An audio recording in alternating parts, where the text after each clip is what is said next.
Construction அப்படின்னா நம்ம எல்லாருமே கொஞ்சம் வியந்து தான் பார்ப்போம். விண்ணுயர பல கட்டிடங்களை கட்டிய கிங் மேக்கர்ஸ் கன்ஸ்ட்ரக்ஷன்ஸ் அதனுடைய நிறுவனர் திரு ராஜசேகர் அவர்களை அன்போடு பேச அழைக்கிறேன். வணக்கம். சாதிக்க வேண்டும், சரித்திரம் படைக்க வேண்டும், இந்த சமுதாயத்தில் உயர்ந்து நிற்க வேண்டும். இதெல்லாம் சாதிச்சுட்டு இங்கே வந்து உட்காந்துருக்க இந்த அண்ணன் பிடி செல்வகுமாரில் முதல்ல மனசார வாழ்த்துறேன். நம்ம வீட்டுக்கு யாராவது ஒருத்தர் வந்துட்டு வணக்கம் சொன்னால் பக்கத்து வீட்டிலேருந்து வந்து சொல்ல மாட்டாங்க. வணக்கம்னா அவங்க தான் வந்து சொல்லுவாங்க. வணக்கம், நன்றி, புரிஞ்சுக்கிட்டீங்கன்னு நினைக்கிறேன். பணம் மட்டும் ஒரு மனிதனுக்கு நோக்கம் இல்லை, பணத்துக்கு அப்பாற்பட்டு மனித நேயம் இருக்கணும். அந்த மனித நேயம் மிக்க மனிதர் உயர் திரு பிடி செல்வகுமாரை உண்மையிலேயே மனசார பாராட்டுறேன். என்னை எதுக்கு இதுக்கு கூப்பிட்டாரு? சினிமா சம்மந்தம் எனக்கு இதுக்கு சம்மந்தமே கிடையாது. சினிமாவுக்கு என்னை எதுக்குடா கூப்பிட்டாருன்னா அப்போ தான் தெரிஞ்சுக்கிட்டேன் அவர் செஞ்சதில் சில விஷயங்கள் நானும் பண்ணியிருக்கேன். சமுதாயத்துக்கு நானும் பப்ளிக் சர்வீஸ், பணம் மட்டும் நம்ம நோக்கம் இல்லை, பணத்துக்கு அப்பாற்பட்டு மனித நேயம் இருக்குன்ட்டு இது வரைக்கும் ஒரு 10,000 பேருக்கு ஹெல்மெட்டு ஃப்ரீயாக கொடுத்துருக்கேன். நான் இந்த ஹெல்மெட்டை சும்மா கொடுத்தா அது வந்து கரெக்டாக போய் சேராதுன்ட்டு காவல்துறையும் நம்மளும் சேர்ந்து சாலை பாதுகாப்பு வாரத்தில் ரோட்டில் ஒருத்தர் ஹெல்மெட் இல்லாமல் வந்தார்னா அவரை கூப்பிட்டு சும்மா ஹெல்மெட் கொடுத்தா, ஓசல் கொடுத்தா சும்மா வாங்கிட்டு போடுவாங்க, அதோடைய வேல்யூ தெரியாது. அந்த ஹெல்மெட்டுடைய அவசியம் என்ன, எதனால ஹெல்மெட் போடணும் அப்படின்னு புரிதல் தன்மையோடு புரிய வச்சோம். நான் ஒரு குறும்படம் எடுத்திருக்கேன். 35 நிமிஷம் அந்த படத்தை பார்த்தாங்கன்னா அதான் பனிஷ்மெண்ட். அந்த படத்தை பார்த்துட்டாங்கன்னா அதுக்கப்புறம் ஹெல்மெட்டுடைய அவசியம் என்னன்னு தெரியும். சும்மா கொடுத்தா தெரியாதுன்ட்டு சாலை விதிகளை மதித்து தான் நான் வண்டி ஓட்டுவேன். எனக்குன்னு வீட்டில் ஒரு குடும்பம் இருந்துகிட்ருக்குன்னு எப்போவுமே யோசனை இருக்கணும். செல்ஃபோனில் பேசிட்டு வண்டி ஓட்ட மாட்டேன், ட்ரங்க் அண்ட் டிரைவ் பண்ண மாட்டேன். இப்படி ஒரு 30 வகையான நிபந்தனைகளுக்கெல்லாம் உட்பட்டு அவர் டிரைவிங் லைசன்ஸு, வண்டியுடைய நம்பரு எல்லாத்தையும் நோட் பண்ணி இது வரைக்கும் 10,000 பேருக்கு வந்து கமிஷன் ஆஃபீஸில் அந்த நம்பரை டிஸ்ட்ரிபியூட் பண்ணியிருக்கேன் சார். இது இந்த மாதிரி விஷயங்கள் பண்ணதுனால தான் நம்மளை கூப்பிட்ருக்காருன்னு இப்போ உண்மையிலேயே சந்தோஷப்படுறேன். அப்போ தான் புரிஞ்சுக்கிட்டேன், அவரு 25 ஸ்கூல் பண்ணியிருக்காருன்னா நம்மளும் ஒரு 4 ஸ்கூலுக்கு இந்த மாதிரி ஒரு சப்போர்ட் பண்ணியிருக்கனால தான் நம்மளை தேர்ந்தெடுத்திருக்காருன்னு. இந்த ஏவிஎம் தேட்டருக்கு ஏற்ற மாதிரி, ஏவிஎம் ஸ்டுடியோக்கு ஏற்ற மாதிரி கெங்கப்ப நாயுடு தேர் இருக்குது. அந்த தெருவில் ராமலிங்க ஸ்கூல் இருக்குது. அந்த ஸ்கூலுக்கு ஒரு நாள் ஒரு விழாவுக்கு போனேன். எல்லா பசங்களும் தரையில் உட்காந்துருந்தாங்க. இன்றைக்கி சமுதாயம் எந்த அளவுக்கு வளர்ந்துருச்சு, டெக்னாலஜி வளர்ச்சி எவ்வளவோ போயிடுச்சு. இன்றைக்கி தரையில் உட்காந்து படிக்கிறாங்கன்ட்டு அந்த பசங்களுக்கு அத்தனை பசங்களுக்கும் டேபிள் சேர் வாங்கி கொடுத்தேன். அதை தாண்டி கம்ப்யூட்டர் சிஸ்டம், ஒரு கம்ப்யூட்டர் வாங்கி கொடுத்தேன். இப்படி நிறைய சமுதாய அக்கறையோடு செயல்பட்டுருக்கேன். அவர் கல்வியை பற்றி பேசினார். சினிமாவுக்கு எனக்கு சம்மந்தம் இல்லை. என்கிட்ட ஒருத்தர் கேட்டார், இந்த கல்விக்காக நீங்கள் என்ன பண்ண போகிறீங்க அப்படின்னு. நான் அந்த கல்விக்காக ஒரு படம் ஒன்று எடுத்தேன் சார். சினிமாவை இப்போ எடுக்கலை, ஒரு நிமிஷத்தில் ஒரு படம் ஒன்று எடுத்திருக்கேன். ஒரு நிமிஷத்தில் யாராவது ஒருத்தர் படம் பண்ண முடியுமா? ஒரு நிமிஷத்தில் ஒருத்தருக்கு புரிதல் தன்மையோடு ஒரு படம் பண்ண முடியுமா? ஒரு 4 டைரக்டரை வச்சுட்டு ஒரு கதை ஒன்று சொன்னேன். 60 செகண்டில் அதை சொல்லணும்னு சொன்னாங்க. இந்த கதையை நான் உங்களுக்கு சொல்லிடுறேன், புரியுதான்னு மட்டும் பாருங்கள். ஒரு ஸ்கூலில் 5 பசங்க அப்படியே ஸ்கூலை விட்டு அப்படியே வெளியே வர்றாங்க. 5 பசங்க ஸ்கூலை விட்டு படிக்கிறாங்க. 10வது படிக்கிற பசங்க ஒரு 5 பசங்க வெளியே வராங்க. அதில் நடுவில் வர ஒரு பொண்ணு என்னுடைய பொண்ணு மாதிரி நினச்சிங்க. தோலில் பேக் போட்டிருக்காங்க. இப்போ இருக்க டெக்னாலஜி வளர்ச்சிக்கு அந்த மாதிரி பேக் ஒரு சைடு போடாமல் 2 சைடும் போட்டுக்கிட்டு வெளியே வராங்க. ஒரு காஸ்ட்லியான கார் டக்குன்னு வந்து நிற்கிது. அந்த காரில் அந்த ஒரு பொண்ணு மட்டும் ஏறி உட்காடுறாங்க. ஆனால் உட்காரையில் எய்த்தமாக இருக்க உள்ளே ஓட்டுறது டிரைவர் வந்து அவங்க அப்பா. அப்பா அப்படிங்கிறா வண்டியில் ஏறி உட்காந்துடுறாங்க. இந்த 4 பசங்களுக்கு டாட்டா சொல்லிடுறாங்க. ஆனால் வண்டியில் உட்காந்து ஒரு செகண்ட் அப்படி திரும்பியில் எதிர்த்த மாதிரி பார்க்கல ஒரு பொண்ணு தெருக்கூத்தாடி கயிறில் அப்படியே நடந்துக்கிட்டு இருக்காங்க. கயிறில் பேலன்ஸ் பண்ணி கையில் குச்சி வச்சுக்கிட்டு அப்படியே அந்த குச்சியில் கயிறில் நடந்துக்கிட்டு இருக்காங்க. இந்த பொண்ணு அவங்கள பார்க்குறாங்க. அந்த பொண்ணு அப்படியே நடந்து வந்து கீழே இறங்கி வராங்க. இறங்கி வந்து எல்லாத்துக்கிட்டையும் பிச்சை கேட்குறாங்க. ஒவ்வொருத்தர்கிட்ட தட்டை நீட்டி பணம் போட்டுக்கிட்டு வராங்க. இந்த காரில் வந்து கரெக்டாக அந்த தட்டை நீட்டுறாங்க. காரில் உட்காந்துருக்க அந்த பொண்ணுடைய அப்பா ஒரு 10 ரூபா நோட்டு எடுத்து அப்படி போட போகிறாரு. இந்த பொண்ணு தடுக்கிறாங்க. போடாதீங்க அப்படின்னு கையை பிடிக்கிறாங்க. எல்லாரும் ஆச்சரியமாக பார்க்குறாங்க. இந்த பொண்ணு டக்குன்னு கதவை திறந்துட்டு வெளியே இறங்கி அந்த பொண்ணு கையில் இருக்க தட்டை பிடுங்கி தூக்கி வீசிட்டு இவ தோளில் இருக்க பேக்கை கழட்டி அவள் தோளில் மாட்டி கல்வி கண் திறப்போம், கல்லாமை இல்லாமை ஆக்குவோம், சமுதாய சிந்தனையுடன் கிங் மேக்கர்னு ஒரு நிறுவனத்தை நான் வச்சுருக்கேன். இது எதுக்காக சொன்னால் 60 செகண்டில் இப்படி ஒரு படம் எடுத்திருக்கேன். பணம் நம்ம நோக்கம் இல்லை, சமுதாயத்துக்கு ஏதாவது செய்யணும். பணம் நிறைய சம்பாதிக்கலாம், அதை அள்ளி சாப்பிட முடியாது. ஒரு நண்பர் சொன்னார், நிறையா சம்பாதிக்கலாம், அதை அள்ளி சாப்பிட முடியாது. சமுதாயத்துக்கு என்ன பண்ணியிருக்குங்கிறது ரொம்ப முக்கியம். நான் பண்ணுறது ரியல் எஸ்டேட் தான். கம்பெனி ஆரம்பித்து 20 வருஷம் இருக்குது. ரியல் எஸ்டேட்னு சொன்னாவே அதை பண்ணுறவங்க அத்தனை பேரும் புரோக்கர், மீடியேட்டர்னு ரொம்ப கேவலமாக பேசுவாங்க. அந்த தொழில் நான் பண்ணையில் நினச்சேன், என்ன நம்ம இந்த தொழில் வந்து இவ்வளோ நல்லா பண்ணுறோம், நம்மளை மீடியேட்டருங்கிறாங்க, புரோக்கருங்கிறாங்க. 4 பிளாட் விற்கிற வரைக்கும் எல்லோரும் நம்மளை மீடியேட்டர்னாங்க, புரோக்கர்னாங்க. 40 பிளாட் விற்றதுக்கப்புறம் என்னை பிஸ்னஸ் மேன் சொன்னாங்க. குடும்பத்தை நல்லா பார்த்துக்கிறேன், 4 பேர் நல்லா பார்க்குறேன். 400 பிளாட் விற்றதுக்கப்புறம் என்னை தொழிலதிபர்னு சொல்லக்கூடிய வாயும் அதே வாய் தான். அத்தனை பேர்த்தை சொல்ல வச்சுருக்கேன். இது பணம் நம்ம நோக்கம் இல்லை, சமுதாயத்துக்கு என்ன பண்ணுறோன்னு தான் தொடர்ந்து பண்ணிக்கிட்டு இருக்கேன் சார். பப்ளிக் சர்வீஸ் பண்ணுறதுனால என்னுடைய கம்பெனி பேர் கூட என் தேசம் என் மக்கள் என்ற இலக்குடன் தான் கிங் மேக்கர்ஸ் இந்த நிறுவனத்தை நடத்திக்கிட்டு இருக்கேன். ஸோ இந்த வாய்ப்பு கொடுத்த அண்ணன் பிடி செல்வகுமார் மென்மேலும் 25 ஸ்கூலில் 250 ஸ்கூலுக்கு இந்த மாதிரி செய்ய என்னுடைய வாழ்த்துக்கள். அவர்களுக்கு தொடர்ந்து என்னுடைய சப்போர்ட் இருக்குன்னு சொல்லி, மேலும் இங்கே எனக்கு ரொம்ப பிரத்யேகமாக இருக்கு, அண்ணன் ஏபிஜே அப்துல் கலாமுடைய அறிவியல் ஆலோசகர் பொன்ரஞ்சன் வந்திருக்காரு. அவருடைய அட்வைஸில் தான் நான் தொழில் பண்ணியிருக்கேன். நிறையா ஒரு சின்ன தப்பு, ரியல் எஸ்டேட்னு சொன்னாவே ஏமாத்துறது, ப்ராடு, பொய், பித்தலாட்டம். 20 வருஷம் தொழில் நடத்திருக்கேன், ஒரு சின்ன மிஸ்டேக் கூட பண்ணதில்லை. அதனால தான் அண்ணன் என்னை தொடர்ந்து பாராட்டிக்கிட்டு இருப்பார் எல்லா மேடையிலையும். நம்பிக்கை அப்படின்னா அது கிங் மேக்கர் ராஜசேகர் அப்படிங்கிறது. ஸோ அந்த வாய்ப்பை அடைஞ்ச அண்ணன் இந்த மேடைக்கு வந்திருக்காங்க. ஸோ அவருக்கு என்னுடைய நன்றிகள். மேடம் வந்திருக்காங்க. மேடம் நேரில் தான் நான் இது வரைக்கும் பார்த்ததில்ல, பட் என்னுடைய ஆடு கூட ஒரு ஆடில் மேடம் நடிச்சிருக்காங்க. அது இன்றைக்கி தான் நான் நேரில் சந்திக்க ஒரு வாய்ப்பு கிடைச்சிது.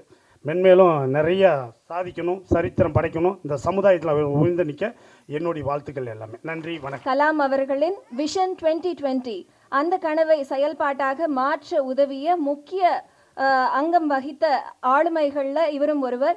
டாக்டர் திரு பொன்ராஜ் அவர்களை அன்போடு பேச அழைக்கிறேன். அன்பு நண்பர்களே, உங்கள் அனைவருக்கும் வணக்கம்.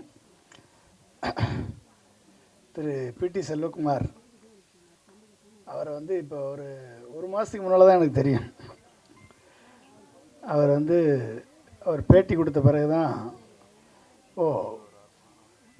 பிடி செல்வகுமார் என்ற ஒரு நபர் தான் ஒரு மிகப்பெரிய உச்சபட்ச நடிகரது உயர்வுக்கு காரணமாக அமைந்திருக்கிறார் என்று நினைக்கும் பொழுது,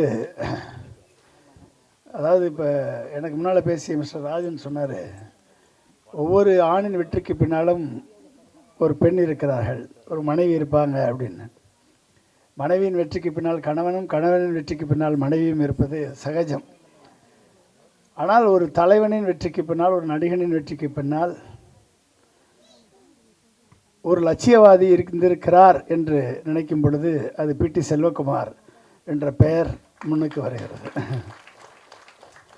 என்று சொன்னால் இன்றைக்கி எத்தனையோ இப்போ சபாநாயகர் அப்பாவு அவர்கள், அமைச்சர் திரு சேகர் பாபு அவர்கள், திரு எஸ்.வி. சேகர், திரு நக்கீரன் கோபால், திரு பாக்கியராஜ் இவரெல்லாம் வந்து வாழ்த்தியிருக்காங்க. மேடையில்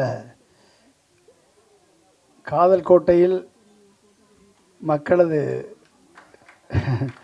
எண்ணங்களை, கனவுகளை நனவாக்க வந்து இன்றைக்கு மக்கள் மனதில் வந்து நடிகை என்ற ஒரு நல்ல பெயரை எடுத்த மேடம்னா அது தேவயானி மேடம் அவர்கள்.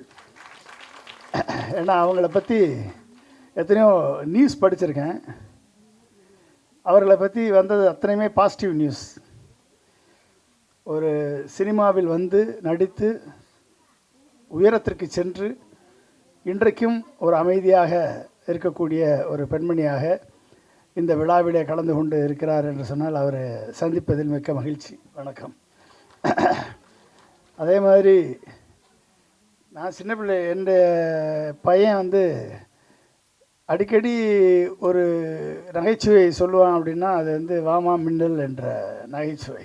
அவர் இங்கே போயிட்டான்னு நினைக்கிறேன், இருக்காரா அந்தளவிற்கு இன்றைக்கு பல்வேறு நகைச்சுவை நடிகர்களெல்லாம் அழைத்து வந்து அவர்களுக்கெல்லாம் இன்றைக்கு திரு கிங் மேக்கர்ஸ் ராஜசேகர் அவர்கள் திரு பிடி செல்வகுமார் மூலமாக இந்த உதவியை செய்திருக்கிறார் என்று சொன்னால், நம்பிக்கை என்ற வார்த்தைக்கு அர்த்தம் வந்து திரு ராஜசேகர் என்று நான் சொல்வேன். கிட்டத்தட்ட 1,00,000 பேரது கனவுகளை நனவாக்கி அவர்களை கோடீஸ்வரராக மாற்றியிருக்கிறார் திரு ராஜசேகர். அவர் சும்மா 40, 400லாம் சொன்னார், அதெல்லாம் கிடையாது. 1,00,000 பேரை மாற்றிருக்கார். அந்த அளவிற்கு கிங் மேக்கர்ஸை உருவாக்கி இருக்கிறார். King makers. அப்படிப்பட்ட ஒரு அவரை பார்த்த உடனே சரி ஓகே நம்ம கரெக்டான இடத்து தான் வந்திருக்கோம் அப்படின்னு நினச்சேன் நான். ஏன்னா திரு பிடி செல்வகுமார் அவர்கள் நேற்று எனக்கு ஃபோன் பண்ணி சொன்னார். அவர் சொன்ன உடனே தான் நினச்சேன். நான் அவர் பேட்டியெல்லாம் பார்த்தேன், நான் நேரடியாக சந்தித்தது இல்லை. நான் என்றைக்குமே வந்து ஒரு தலைவனின் வெற்றிக்கு பின்னால் எத்தனையோ பேர் இருப்பாங்க. ஒரு தலைவன் ஒரு நாட்டுடைய தலைவனாக வர வேண்டும் என்று சொன்னால் ஒரு நடிகர், இல்லை தலைவனாக வர வேண்டும் என்று சொன்னால் ஒரு அரசியல்வாதி ஒரு தலைவராக வர வேண்டும் என்று சொன்னால், இல்லை ஒரு தொழில்துறையில் ஒரு தலைவராக வர வேண்டும் என்று சொன்னால், இப்போ ராஜசேகர் இருக்கார், திரு ராஜன் இருக்கார், திரு தேவயானி இருக்காங்க. நமக்கு முன்னால் நக்கீரன் கோபால் இங்கே இருந்தார். அவர் ஒரு நாள் அடிக்கடி சொல்லும் போது என் தம்பி வருவார், தம்பி அப்படின்னு சொல்லி அடிக்கடி தம்பி தம்பின்னு சொல்லுவார். நான் கூட உண்மையான தம்பின்னு நினச்சேன். ஆனால் அவர்கிட்ட வேலை பார்க்குற அத்தனை பேரையுமே அவர் தம்பின்னு தான் கூப்பிடுவார். அதனால்தான் 30 ஆண்டுகளுக்கு முன்பு வீரப்பன் நக்கீரனா இல்லை நக்கீரன் வீரப்பனான்னு தெரியாது, ஏன்னா 2 பேரும் ஒரே மீசை வச்சுருப்பாங்க. அந்தளவிற்கு ஒரு வேள்வியை கடந்து உயிரை பணயம் வைத்து காட்டுக்குள் சென்று ஒரு மிகப்பெரிய ஒரு சாதனை சரித்திரம் படைத்தவர் தான் திரு நக்கீரன். அவருக்கு பின்னால் பல தம்பிமார்கள் இருந்தார்கள், இன்றைக்கும் இருக்கிறார்கள். அதுதான் அவரது வெற்றி. 297 வழக்கு இருந்தால் கூட அவரது வெற்றிக்கு காரணம் அவர் பின்னால் இருந்த தம்பிமார்கள். எம்ஜிஆரது வெற்றிக்கு காரணம் அவர் செலக்ட் பண்ண லீடர்ஸ். கலைஞரது வெற்றிக்கு காரணம் அவர் பக்கத்தில் வைத்து கொண்ட தலைவர்கள், லீடர்ஸ். அண்ணாவின் வெற்றிக்கு காரணம் பிகாஸ் அண்ணா உருவாக்கிய தலைவர்கள். A leader only can create leaders. Manager can only control and manage. But leader can empower and coach. லீடரால் தான் ஒரு எம்பவர் பண்ணி கோச் பண்ண முடியும். அப்படி கன்னியாகுமரியிலேருந்து வந்து ஜோல்னா பைய கக்கத்தில் போட்டுக்கிட்டு ஃபோட்டோ ஆல்பத்தை எடுத்துக்கொண்டு தெருவாக சென்று பத்திரிகையாக சென்று ஊடகமாக சென்று மார்க்கெட்டே இல்லாத ஒரு இளம் பையனை நடிகனாக்கி இன்றைக்கு உச்சபட்ச நடிகராக உருவாக்கி விட்டு இங்கு வந்து தனியாக அமர்ந்திருக்கிறார் திரு பிடி செல்வகுமார் அவர்கள். இழப்பு இவருக்கு இல்லை, இழப்பு இவருக்கு கிடையாது. இவர் எத்தனை பேரை வேணாலும் உருவாக்குவார். ஏன்னா அது அவருடைய கேப்பபிலிட்டி, அது அவருடைய நாலேஜ், அவருடைய தியாகம். அதனால்தான் அவர் 10,000 ரூபா சம்பளம் அப்படின்றத நினைக்கும் பொழுது 10,000 ரூபா வாங்கிட்டு ஒரு நடிகனை, மிகப்பெரிய ஒரு நடிகனை உருவாக்கி உச்சபட்சத்திற்கு கொண்டு சென்று விட்டு அதோடு நிற்காம தன் வாழ்க்கை, தன் குடும்பம், மனைவி, மக்கள் என்று பார்க்காமல் 25 பள்ளிகளுக்கு வகுப்பறைகளை கட்டி கலா மன்றங்களை உருவாக்கி 100க்கும் மேற்பட்ட படங்களை ஒருங்கிணைத்து உருவாக்கி கொடுத்திருக்கிறார் என்று சொன்னால் அவரது பணி என்பது மிக சேலஞ்சான பணி. அந்த சேலஞ்சான பணியில் ஒரு சமூக நோக்கம் ஒன்று இருக்கிறது, சமூகத்திற்கு உதவ வேண்டும் என்ற எண்ணம் ஒன்று இருக்கிறது. 10,000 ரூபா வாங்கினா கூட நான் 25 பள்ளிகளை உருவாக்குவேன் என்று சொன்னால், எலெக்ஷன் அப்போ மட்டும் வந்து ஜாமெட்ரி பாக்ஸ் கொடுப்பது சர்வீஸ் அல்ல. ஓகே, எலெக்ஷன் அப்போ வந்து 10 மணி நேரம் நின்று ஜாமெட்ரி பாக்ஸும் புத்தகமும் கொடுப்பது சர்வீஸ் அல்ல.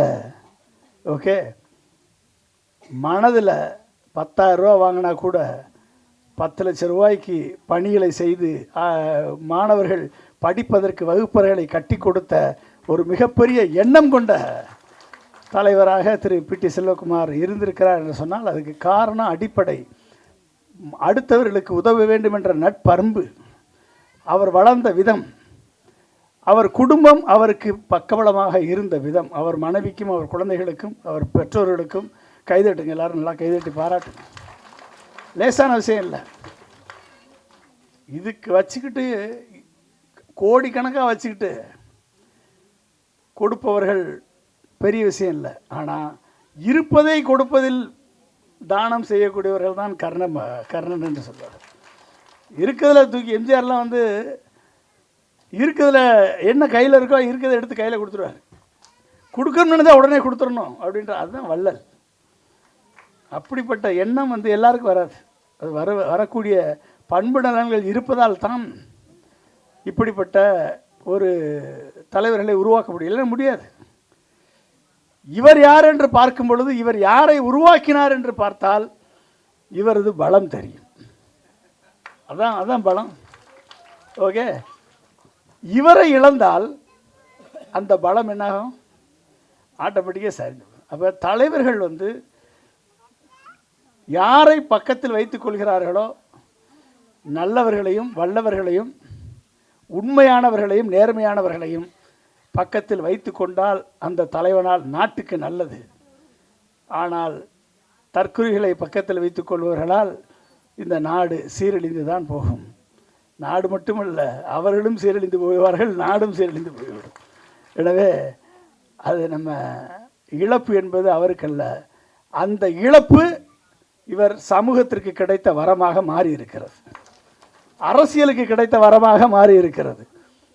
எதை செய்ய முடியவில்லை என்று அவர் நினைத்தாரோ அதை இவர் பெரும்பான்மையான மக்களுக்கு அரசியல் மூலமாக செய்வதற்கான ஒரு வாய்ப்பாக அவர் இன்றைக்கு அரசியலிலே அடியெடுத்து வைத்திருக்கிறார். கண்டிப்பாக அதில் அவர் வெற்றி பெறுவார் என்ற நம்பிக்கை எனக்கு இருக்கிறது. ஏனென்று சொன்னால் நல்ல உள்ளமும் நேர்மை கொண்ட எண்ணமும் உழைப்பும் சமூக சேவையும் சமூக சிந்தனையும் ஒருத்தருக்கு இருக்கும் என்றால் அவரால் இந்த நாட்டுக்கு நலம்தான் பிறக்கும், இந்த நாட்டுக்கு நன்மைதான் பிறக்கும். அந்த நன்மையை செய்யக்கூடிய வாய்ப்பையும் வருங்காலத்தில் அவர் இந்த அரசியலிலே ஒரு உயர்ந்த இடத்தை பெறுவதற்கான ஒரு வாய்ப்பும் அவருக்கு கூடிய சீக்கிரம் கிடைக்கும் என்று சொல்லி நான் அவரை வாழ்த்தி விடைபெறுகிறேன். நன்றி, வணக்கம். பொன்ராஜ் சார் பேசும்போது சொன்னாங்க, ஒரு ஆணுக்கு பின்னாடி ஒரு பெண் இருப்பாங்க அப்படின்னு சொல்லிட்டு. மேடம் பின்னாடி வந்து இயக்குனர் திரு ராஜகுமாரன் சார் இருக்காங்க. ராஜகுமாரன் சார் பின்னாடி திருமதி தேவயானி மேம் இருக்காங்க. ஸோ அவங்கள அன்போடு பேச அழைக்கிறேன். பிடி செல்வகுமார் சாரோட பாராட்டு விழாக்கு வந்திருக்கும் அனைவருக்கும், இந்த அரங்கத்தில் வீட்டிற்கும் மற்றும் இந்த மேடையில் வீட்டிற்கும் எல்லாருக்கும் உங்கள் தேவயானி ராஜகுமாரன் அன்பான வணக்கம். ஆண்கள் விட பெண்கள் தான் அதிகமாக தெரியுது.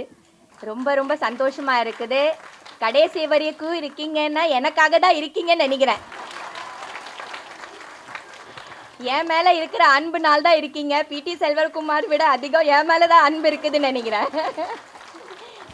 அதுதான் நான் நினச்சிட்டு இருக்கிறேன். ரொம்ப சந்தோஷம் உங்களை எல்லாரையும் இங்கே பார்க்குறதுக்கு. ரொம்ப ஹாப்பி. 3 கடல் சங்கமம் இருக்கிற ஒரு அழகான ஊர் கன்னியாகுமரி இல்லையா? அந்த ஊரில் வந்து அவ்வளோ அழகான ஒரு ஊர். காலையில் சூரியன் உதிக்கிறதும் மறையிறதும் பார்க்குறதுக்கு கோடிக்கணக்கான மக்கள் வந்து இடத்துல கூடி அதை பார்க்குறதுக்கு ரசிக்கிறதுக்கு ஆல் ஓவர் த வேர்ல்டிலிருந்து வரக்கூடிய அந்த மாதிரி ஒரு பாயிண்ட் தான் கன்னியாகுமரி. அந்த மாதிரி ஒரு அழகான ஒரு ஊர்லேருந்து வந்தவர் தான் சார். அவரோட கிராமம் தான் அது. அந்த கிராமத்துக்காக எவ்வளவோ செஞ்சிட்ருக்கிறாரு. அது மட்டும் இல்லாமல் அந்த கிராமத்தில் அந்த கன்னியாகுமரியில் பல படங்கள் பண்ணி பெரிய ஹிட்டு படங்கள் பண்ணியிருக்கோம். சினிமா இண்டஸ்ட்ரியில் வந்து பெரிய வெற்றி படங்கள் அங்கே நடந்திருக்குது. என்னோடைய நிறைய படங்கள் அங்கே நான் ஷூட் பண்ணி பெரிய ஹிட்டாக இருக்குது. நாகர்கோயில், கன்னியாகுமரி எல்லாம். ஸோ மறக்க முடியாத ஒரு சூப்பரான ஒரு ஊர்லேருந்து வந்தவர் சார். அந்த ஊரில் வந்து எஜுகேஷனுக்காக, ஸ்கூலுக்காக, படிப்புக்காக எவ்வளவோ செஞ்சிட்ருக்கிறாரு. ஸோ பாராட்டு சார் உங்களுக்கு. ரொம்ப சந்தோஷம். இந்த பாராட்டு விழா அவருக்கு மட்டும் இல்லை, இது விட அதிகமாக அவங்க மனைவிக்கு தான் இந்த பாராட்டு விழா நம்ம வைக்கணும். ஏன்னா சினிமாவில் ட்ராவல் பண்ணுறது எவ்வளோ ஸ்ட்ரெஸ்ஸான ஒரு வாழ்க்கை எல்லாருக்கும் உங்களுக்கு நம்ம எல்லாம் தெரியும் தானே. நம்ம எல்லாம் சினிமாலேருந்து வந்தவங்க தான் இங்கே இருக்கிறவங்க. ஸோ ஒரு மனைவி ஸ்ட்ராங்காக இருந்தால் மட்டும்தான் இதெல்லாம் சாதிக்க முடியும். ஒரு ஆணுக்கு பின்னாடி கண்டிப்பாக ஒரு பெண் இருக்குது, அதில் எந்த மாற்றமும் இல்லை.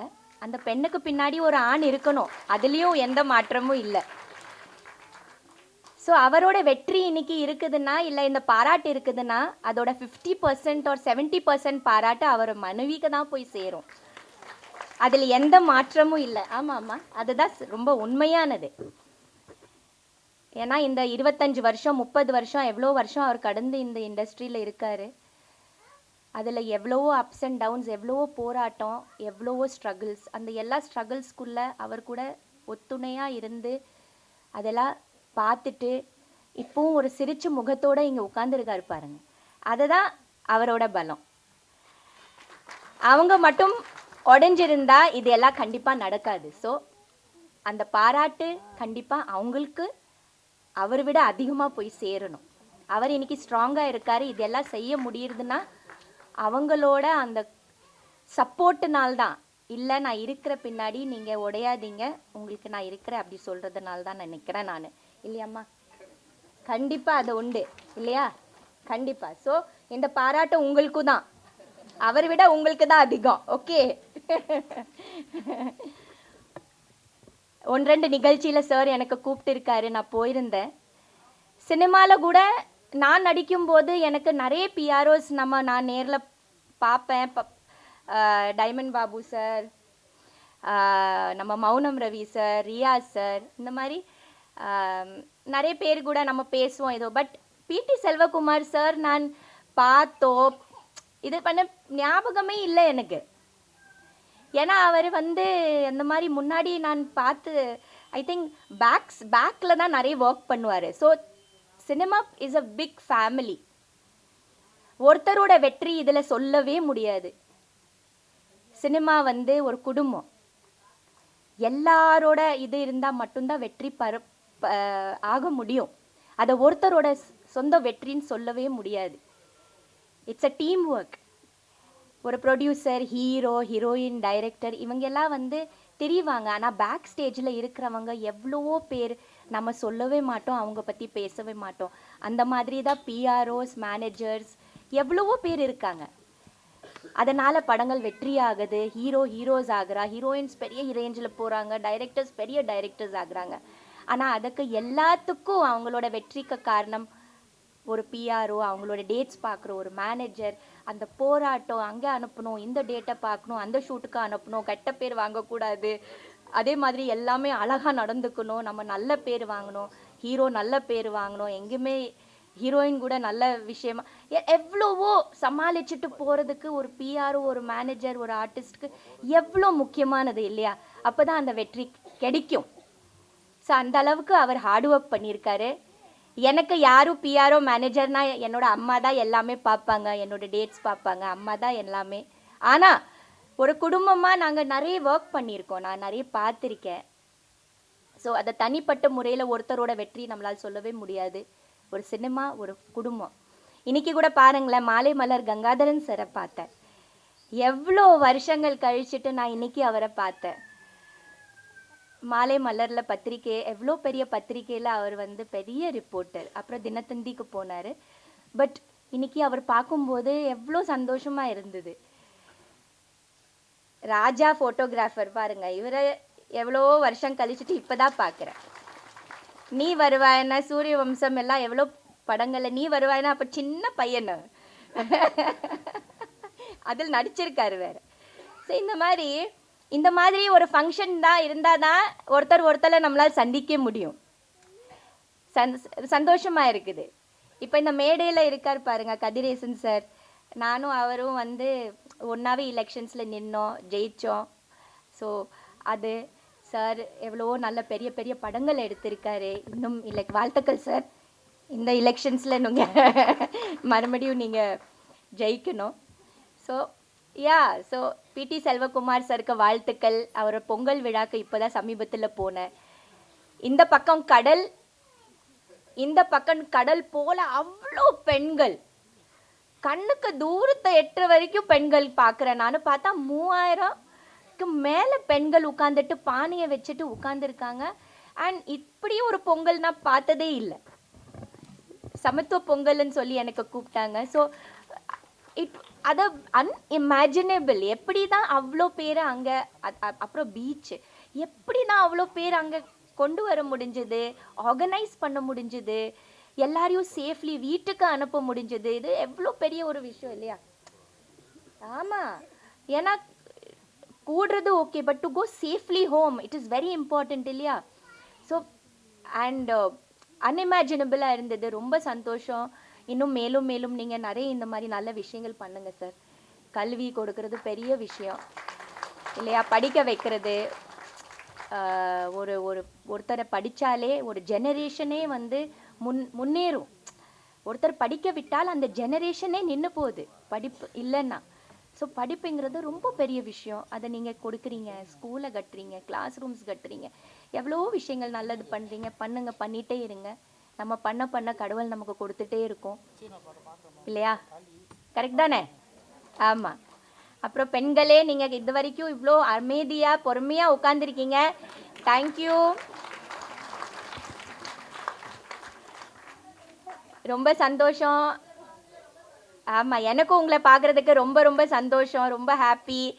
So wishing PT Selvakumar sir all the very best and to his family also. And இன்னும் மேலும் மேலும் நீங்கள் சிறப்பாக பண்ணுங்கள் sir. God is with you and our support is always there. Thank you. Thank you. Thank you. திரு கதிரேசன் அவர்களை அன்போடு வாழ்த்துரை வழங்க அழைக்கிறோம். அனைவருக்கும் இனிய மாலை வணக்கம். நான் எவ்வளோ விழாக்களை கலந்துருக்கிறேன். ஆனால் இந்த விழா வந்து எனக்கு ரொம்ப ஒரு முக்கியமான ஒரு குடும்ப விழாவை தான் நான் கருதுகிறேன். இதே செல்வகுமார் வந்து எனக்கு கிட்டத்தட்ட ஒரு 30 ஆண்டு கால நெருங்கிய நண்பன் சொல்லலாம். இதே 95ஆம் ஆண்டு 95ஆவது வருஷம் இதே சாலி கிராமத்தில் நாங்கள் 2 பேரும் சந்தித்தோம். அப்போ நான் 5 ஸ்டார் ஆடியோ ஒரு கம்பெனி வச்சுருந்தேன். அப்பொழுது பத்திரிகையாளராக இருந்தவர் தான் செல்வகுமார் அவர்கள். அப்போ நான் எஸ்டி பைக்கில் இருந்துக்கிட்டு இருக்கேன். அவர் வருவார், 2 பேரும் சந்திப்போம். கிட்டத்தட்ட 30 வருஷமாக பார்த்தீங்கன்னா நிறைய பேருக்கு, கொஞ்சம் 5 பேருக்கு இல்லை, நிறைய பேருக்கு வந்து பல உதவிகள் பண்ணியிருக்காரு. நாங்கள் ஆடியோ பண்ணும்போது நிறையா தயாரிப்பாளர்களுக்கு வந்து ஆடியோ ரைட்ஸ் வாங்கி கொடுத்து ஹெல்ப் பண்ணுவார். பல படங்கள் வெற்றிக்காக பல இயக்குநர்களுக்கும் சரி, பல பட தயாரிப்பாளர்களுக்கும் சரி, எல்லாருக்குமே நைட்டு பகலுன்னு பார்க்கவே மாட்டார். உங்களுக்கு வந்துட்டு அவ்வளோ கடின உழைப்பாளி. இன்றைக்கி வாழ்க்கையில் நிறையா பேர் வெற்றி அடைஞ்சிருக்காங்கன்னு சொன்னாங்கன்னா ஒரு 90% பேர் உழைப்பால் உயர்ந்தவர்களாக தான் இருப்பாங்க. அந்த உழைப்பு வந்து என்றைக்குமே ஒரு மனிதனை தோற்கடிக்காதுங்கிறதுக்கு ஒரு உதாரணம் வந்து செல்வகுமார்னு சொல்லலாம் வந்துட்டு உங்களுக்கு. ஏன்னா அப்படி ஒரு கடின உழைப்பாளி, ஒரு பத்திரிகையாக இருந்தார். பலரோட வெற்றிகளுக்கு கூட தோளுக்கு தோல் கொடுத்து வளர்ந்துருந்தார். பல இயக்குநர்களுக்கு இருந்தார். பல படம் வெளிவர இருந்தார். எந்த வேலையும் பார்க்க மாட்டார். காலையில் 6 மணினா கரெக்டாக 6 மணிக்கு இருப்பார். நைட்டு 12 மணினா 12 மணிக்கு இருப்பார். ஸோ அப்படி படிப்படியாக தனது உழைப்பால் உயர்ந்து இன்றைக்கி இந்த அளவுக்கு வளர்ந்துருக்காருன்னா எனக்கு உண்மையிலே ரொம்ப சந்தோஷமாக இருக்குது. இந்த மேடையிலேருந்து பாராட்டு விழா கலந்ததுக்கு சபாநாயகர் ஐயா சொல்லும்போது பார்த்தீங்க அப்படின்னா கொஞ்சம் நஞ்சம் இல்லை, கிட்டத்தட்ட எத்தனை 25 ஸ்கூலுக்கு வந்து இப்படி பண்ணியிருக்காரு அப்படி பண்ணியிருக்காரு அப்படின்னு சொல்லி அவர் லிஸ்ட்டாக சொல்லி பண்ணும்போது பார்த்தீங்கன்னா நாம் பழகிய நண்பர் நம்ம செல்வகுமார் இதை பண்ணியிருக்காரு அப்படிங்கும்போது உண்மையிலேயே எனக்கு அது ரொம்ப ரொம்ப சந்தோஷமாக இருக்குது வந்துட்டு உங்களுக்கு வந்துட்டு. ஏன்னா அப்புறம் ஜென்ரலாகவே வந்து பார்த்தீங்க அப்படின்னா பல விழாக்களில் வந்து தோளில் தன்னை தூக்கி வச்சுக்கிட்டு அந்த வேலையை பார்ப்பார். அதாவது அது அவரோட விழா மாதிரி எடுத்து பண்ணுவார் உங்களுக்கு வந்து. ஸோ அப்படி ஒரு போராடி வளர்ந்து வந்த செல்வகுமார் வந்து இன்றைக்கி வந்து இப்படி ஒரு கலப்பை மக்கள் இயக்கத்தை உருவாக்கி இது மூலமாக வந்து அப்பா அடிக்கடி சொல்லுவார், வாழ்க்கையில் 2 பேர் வந்து உதவி பண்ண யாரும் தோற்று போக மாட்டாங்க அப்படிம்பாருங்க அப்பா. யாருன்னு சொல்கிறான், ஒருத்தர் யார் சாப்பாடு யார் ஒருத்தருக்கு போடுறாங்களோ உணவு, அடுத்து யார் ஒருத்தர் படிப்பை சொல்லி கொடுக்குறாங்க இது பண்ணுறாங்களோ உதவி பண்ணுறாங்களோ, முடிஞ்ச அளவு அந்த 2 பேரோட லைஃப் வந்து பார்த்தீங்கன்னா அந்த தலைமுறை மட்டுமல்ல அது அடுத்த தலைமுறைக்குமே ஒரு புண்ணியமாக இருக்குன்னு சொல்லி சொல்லுவார் உங்களுக்கு. அந்த மாதிரி தன்னால் முடிஞ்ச உதவியும் சரி, தன்னோட வேலைகள் பழுதுகள்லாம் இன்றைக்கி வந்து வாழ்க்கையில் வந்து ஒவ்வொருத்தரும் ஒவ்வொரு வேலை கட்டத்துக்காக ஓடிக்கிட்டு இருக்கிறோம். அப்படி வேலை கட்டத்தில் ஓடிக்கிட்டு இருக்கிற நேரத்தில் வந்து தன்னால் முடிஞ்ச ஒரு பங்களிப்பு இருந்து இந்த சமுதாயத்துக்கு நம்ம ஏதாவது ஒன்று பண்ணணும்னு சொல்லி ஒரு கலப்பி மக்கள் இயக்கத்தை ஆரம்பித்து அது மூலியமாக எத்தனையோ ஸ்கூலுகளுக்கு இப்படிலாம் பண்ணியிருக்காருன்னு சொல்லி சபாநாயகர்லாம் சொல்லவும் பார்த்தா எனக்கு ரொம்ப சந்தோஷமாக இருக்குது. தொடர்ந்து இந்த பணி அவர் தொடர்ந்து பண்ணிக்கிட்டே இருக்கணும். இது அவருக்காக இல்லை, இந்த சமுதாயத்துக்காக பணிஞ்சொல்லி விரும்பி வேண்டிக் கொள்கிறேன். நன்றி, வணக்கம்.